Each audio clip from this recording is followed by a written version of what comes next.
You've covered a lot of topics that I wanted to just jump in briefly. No, it's perfect.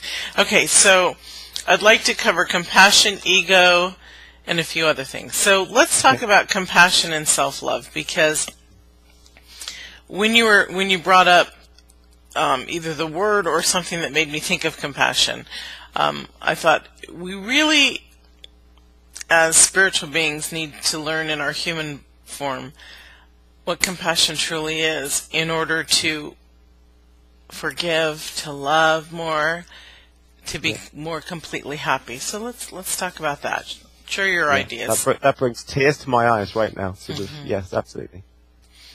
Wonderful. Would you like to share your tears and your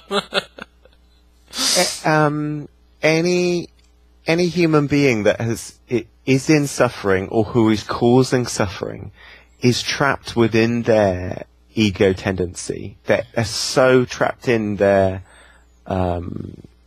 agenda, and I really started to understand this. So you can look at like leaders such as Pol Pot or Hitler or even mass murderers, who I ended up researching. It was just absolutely fascinating. And one of the guys that I can't remember was one of the American mass murderers, and he said something. Would you know why you do it? And he said, because it gives me a sense of control. I went, control, there's that word again. So he's more than likely going to be a control type. He might not be, but he's more than likely he's going to have an ego. He's going to have an Enneagram type. Why is he doing what he's doing? Because he needs to have a sense of control. And when he doesn't understand who he is, why he's here for, he's got very low self-worth and lack of significance. Suddenly, by becoming a mass murderer, he gains massive amounts of significance, and he begins to take control. And then because it's enabled me to develop more compassion for other people, because, of course, they can never get to that place of being. You can't kill enough people to finally go, finally. It's going to be a forever, whatever it is. And whether it becomes a sick addiction. Absolutely. But in the same way as somebody can have a sick addiction to cigarettes. Exactly. And they would be killing themselves slowly. Or alcohol or drugs or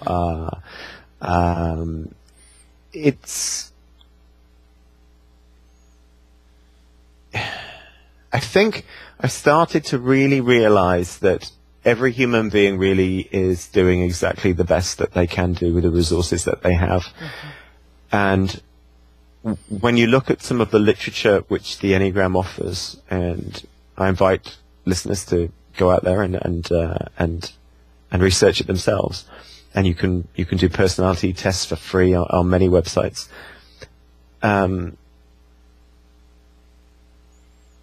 It started to give me a great understanding of what the teachings of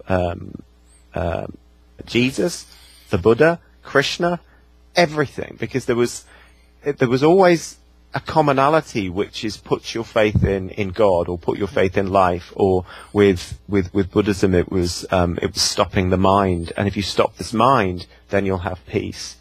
And also sort of the tie-in with the 7 sins, whereas it was a sin against God, anger, gluttony, all of those 7 deadly sins. And then thinking, well, you've got those 7, but then there's also these other 2 that they've brought in, so deception, and which 3s suffer from, and 6s suffer from paranoia, so it's fear. And that wouldn't necessarily have been seen as a sin against God, to be paranoid. But to be angry all of the time, to be prideful all of the time, to be envious all of the time, to be avarice all the time, gluttony, sloth, lust. You're never ever finding that end result. You're always looking for something at the end of the rainbow, which is the ego's not settled. It has to find this thing, and of course it will never work ever. Impossible. Another term is balanced. Right. Yeah. Yeah. Because it seems like today we're using that word more, and so Yeah. Right. You're never balanced unless you take it into your own hands and stop. Right. Yeah. And as you know, as a 4, emotional balance is what the ego wishes to experience, that equanimity. But with all of the other types, there are different outcomes that they're looking for. But it is eventually all a sense of inner calm, peace, balance, love, beautiful things that the ego never thinks to look for. It's always somewhere in the distance, somewhere in the future, or pining about the past. Viewers, he was talking about me, a number 4, just so that they understand. They might have seen our videos before. Yeah. Would you like to share with us, because now I'm interested what some of these other ones, what 1 through 9, I know you touched on it before, but now I really want to hear it. Okay, I'm just gonna. I'm gonna cheat right now. Okay. So if you go, I can tell everybody else this. So if you put into Wikipedia Enneagram of Personality, and up this comes, then I can cheat, and it will just be right here. Because 3, 2, 1, there they all are. And so you have with type 1s. So people who suffer from anger issues, type 1s usually are perfectionists, and it's also nice to be call them the reformer, but they have a striving for perfection all of the time, and thus because this striving all of the time for perfection is ongoing and relentless because everything's got to be perfect. They can suffer from things like OCD and obviously perfectionistic issues, criticizing themselves, huge inner critics, and obviously sometimes critical of others. But they're looking for serenity. That's what they want, serenity. 2s, which are the love and approval type, or the first part of the love and approval type, they are the helpers in life, and they will always be wanting to help others, because paradoxically, if they help others, then they will be loved back, because there is an agenda. They wouldn't like to have an ego agenda, but their ego agenda is pride. And they can go, look who I've helped, look what I've done, even if they're not saying it externally.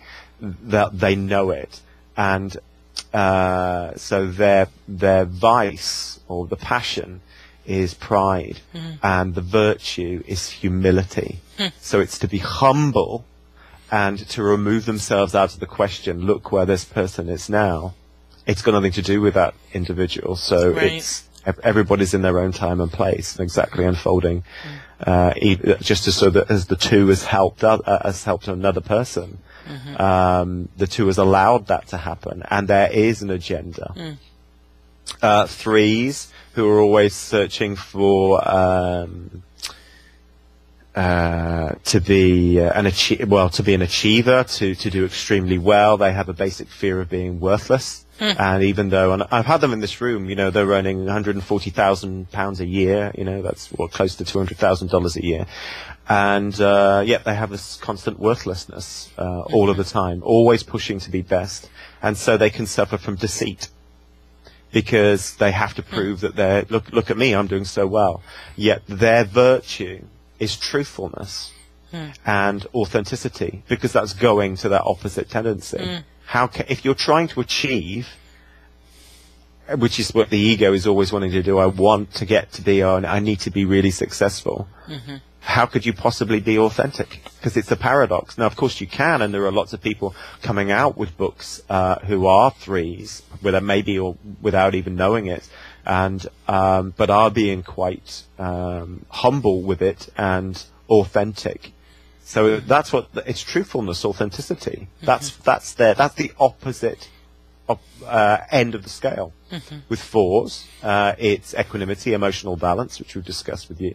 With 5s, it's avarice. So 5s are very shy. They have feelings of helplessness, incapability, and incompetence. And they tend to stand back in life. So the energy sort of not moving forward. It's usually a backward energy. So avarice, which is greed, but it's greed for knowledge. I have a 5 wing, so it's why I'm quite knowledgeable on quite a few things. But that's my ego that's wanting me to seek things so I could master them. I wanted to know these. I needed to know more, and it's always there. But I need to know more. Okay, well, maybe we've learnt enough, and the ego's going, maybe there's something else to learn. Maybe there's something else to do, and the virtue is non-attachment. So it's to actually move forward anyway, and in a place of everything's perfect as it is. And if you make a mistake, hence doing this interview, there are no mistakes. There are only learnings. And but the tendency is to hold back and go, oh yeah, but have you done everything yet? Are you sure? So it's part of it's the first part of the security types. Any types 2, 3, and 4 are love and approval types. Type 5 is security. Type 6, which is what I am as well, is a security type, called the loyalist, and they suffer from worrying and cowardice. And the holy idea is faith, because the basic fear is about being without support or guidance. So the virtue is the opposite, and it's courage. So 6s get into courage by going to their opposite tendency, because the ego will always be saying within 6s, yes, but what if? Yes, but what if? Yes, but what if? And it's relentless, I can tell you. It's funny when they connect to us personally. Boy, we just love those numbers and exactly what they stand for. The other ones, forget them. The other ones, forget it. They don't affect us.